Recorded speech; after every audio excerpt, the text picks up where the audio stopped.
కాదు.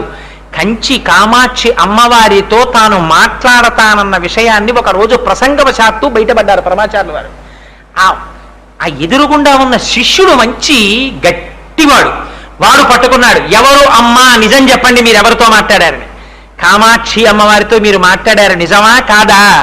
ఒకడు దేహం విడిచిపెట్టిపోయాడు, ఒకడు దేహం మీద మమకారం విడిచిపెట్టిపోతాడన్నావు.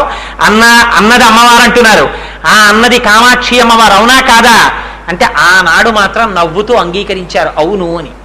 అంతటి స్థితప్రజ్ఞులు, అంతటి మహాపురుషులు. అటువంటి మహాపురుషుడు చంద్రశేఖరేంద్ర సరస్వతి స్వామివారు తనంత తానుగా కోరి తీసుకున్న సన్యాసం కాదు, గురువుల దగ్గర కూర్చుని చదువుకున్న చదువు కాదు, తపస్సు చేసి తెచ్చుకున్న ఆత్మస్థితి కాదు. కానీ ఇటువంటి స్థితికి ఎలా రాగలిగారు? ఇది కారణజన్ములంటే, ఇది గురువులంటే. అటువంటి పీఠం కంచి పీఠం, అటువంటి పీఠాధిపతులు